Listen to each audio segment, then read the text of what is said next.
लगातार कहते हैं कि वो एसओपी जारी नहीं हुई कोई इस बार। Thank you. जल्दी ही कोशिश है लगातार कहते हैं कि वो एसओपी जारी नहीं हुई कोई। कि आज मंत्रिमंडल ने जो 33 एजेंडे आज रखे गए थे उनमें से 32 एजेंडे आज स्वीकृत किए गए हैं, एक एजेंडा डेफर किया गया है। और ये जो कार्य किए हैं इनमें सभी कार्यों में मंत्रिमंडल ने उसको मंजूरी दी है। सर, एक डिसीजन लेना था एसएस अधिकारी अश्विनी कुमार को जो रिटायर करना था, जिनके खिलाफ भ्रष्टाचार के आरोप भी लगे थे, वो भी एजेंडा जो है वो कैबिनेट में रखा जाना था, उस पर भी कोई डिसीजन हुआ? हाँ, उसको डिसीजन हुआ है, उसको परमानेंट रिटायरमेंट के लिए भेजा है।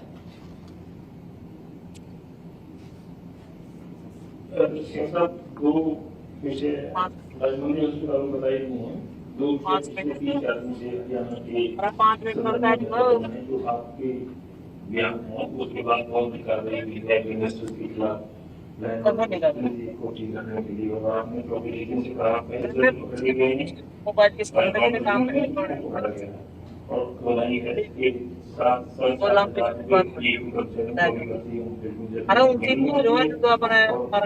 दूसरी कर्मचारियों के प्रश्न भेजेंगे जिसके लिए सीए भी हुआ है, तो उसकी डेट वगैरह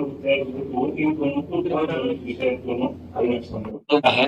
उसमें कई जो विषय है उनकी आवश्यकता नहीं है, कई नए विषय जोड़ने की आवश्यकता है आज के समय के अंदर, और उसके तहत उसके ऊपर काम चल रहा है। क्योंकि सभी विभागों से ये भी जानकारियां एकत्र की जा रही हैं कि आपके यहाँ कितनी कितनी और पोस्टें वो खाली हैं, उनको ताकि शीघ्र एडवर्टाइजमेंट करके भरा जाए, और उसको लेकर के मैंने कल ये कहा था। और 7500 नए और ग्रुप डी की जल्दी ही हम और ज्वाइनिंग कराएंगे। नहीं, देखिए, लॉ एंड ऑर्डर को लेकर के हमने पहले भी कहा था कि हमारी सरकार हर व्यक्ति को सुरक्षा देना वो हमारी सरकार का दायित्व है, और उसको लेकर के हमारी पुलिस तत्परता से काम कर रही है। मैं पुलिस की जो कार्रवाई है उन सबको पूरी उनकी प्रशंसा करता हूं कि लॉ एंड ऑर्डर को लेकर के वो बिल्कुल भी कोई किसी प्रकार की कोताही नहीं बरत रहे, और कोई गलत करता है तो उसके लिए वो गलत होता है। ठेकों की बोली नहीं हो रही थी, वो कोई नहीं, ऐसा नहीं है, बोली नहीं हो रही थी, क्योंकि ये विषय खाली इसका नहीं है, उसके पीछे कई और भी कारण हो सकते हैं, और धीरे धीरे करके आ रहे हैं। और पिछला भी रिकॉर्ड ऐसा रहा है, क्योंकि कुछ ठेके पहले फर्स्ट लॉट में आ जाते हैं, वो लॉटमेंट नहीं होती, तो उसकी प्रक्रिया चलती रहती है। नहीं, ऐसा नहीं मानते, उसमें अगर कोई इस प्रकार की बात करता है तो वो ऐसा उसका विषय नहीं है, परंतु उसके अंदर कई और भी कारण हो सकते हैं, और उन कारणों के कारण लगातार चल रहा है। भ्रष्टाचार पर आपकी सरकार सख्त है। एक पिछले दिनों पंचकुला के नगर निगम से 30 करोड़ के घोटाले का मामला सामने आया, तो आप पहले भी कार्रवाई करते रहे भ्रष्टाचार पर, तो इस पर कोई एक्शन लिया जाएगा? बिल्कुल जांच कराई जाएगी, अगर आपने कहा है, और जांच करा करके कार्रवाई होगी। ऐसा नहीं है, बिल्कुल जांच कराई जाएगी। 13,48,000 अभ्यर्थियों ने सीट के लिए रजिस्ट्रेशन किया, कुछ अपना था कि सरल पोर्टल समय से नहीं चला, ओटीपी पर भी नहीं आया, तो कभी वेबसाइट नहीं चली। इस वजह से जो बीसी बीएससी वर्ग के जो लोग हैं वो अभ्यर्थी अपना सर्टिफिकेट नहीं बना पाए। हाई कोर्ट में भी कुछ पहुंचे, उनका कहना है कि ये सरल पोर्टल चला करके कुछ और मौका जो है वो दिया जाए रजिस्ट्रेशन को लेकर के। इस पर क्या लगता है कि आपके मार्फत अभ्यर्थियों को कोई मैसेज आप देना चाहेंगे? नहीं, देखिए, मैं ये कहना चाहता हूँ, क्योंकि जब पिछला सीटी का पेपर हुआ था उसमें लगभग 11 लाख के करीब में रजिस्ट्रेशन था, और अब ये 13,48,000 रजिस्ट्रेशन हुआ है, जिसमें हमने देखा है कि हमारे बच्चों ने सर्व पोर्टल पे ही 3 लाख बच्चों ने बी और BCA के बच्चों ने अपना सर्टिफिकेट डाउनलोड करके अप्लाई किया है। 3 लाख SC बच्चों ने सर पोर्टल से अपना सर्टिफिकेट डाउनलोड करके उन्होंने अप्लाई किया है।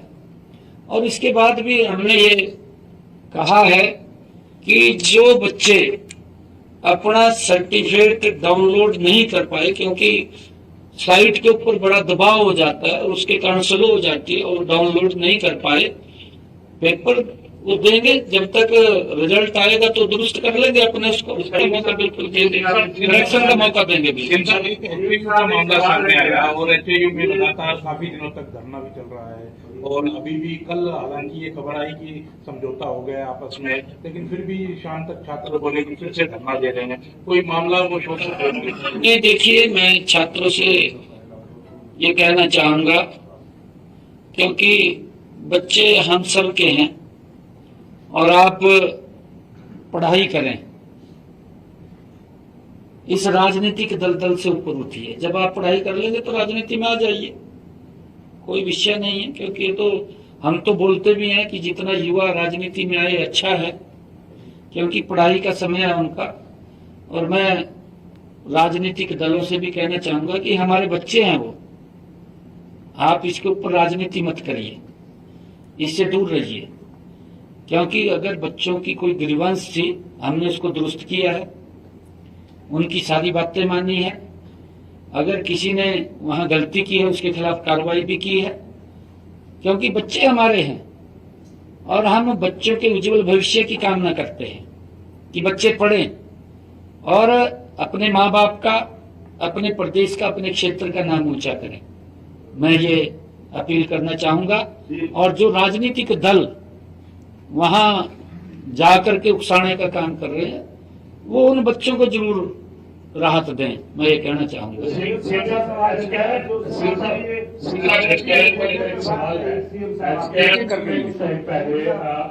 दी गई थी तमाम कर्मचारियों के माध्यम से काम कर रहे थे, उनको कुछ एक्सटेंशन दी गई थी, वो एक्सटेंशन अब पूरी होने को समय आ गया, क्या उनको दोबारा से एक्सटेंशन दी जाएगी या फिर उनको रिलीव किया जाएगा सर? नहीं, अभी समय समय के ऊपर वो निर्णय लेते हैं, तो ऐसा नहीं, समय समय के ऊपर निर्णय जैसा भी विषय है। नहीं, सीटी को लेकर के पूरी तैयारी है। अभी सभी जो है सेंटर्स हैं उनकी, हाँ उनकी चेकिंग चल रही है। नहीं, हमारी कोशिश है कि हम जल्दी ही उसको करा दें, हमारी जल्दी ही कोशिश है। जानकारी लगातार कहते हैं कि वो SOP जारी नहीं हुई, कोई इस बार थैंक यू को करा दें, हमारी जल्दी ही कोशिश है। जानकारी लगातार कहते हैं कि वो SOP जारी नहीं हुई, कोई इस बार थैंक यू।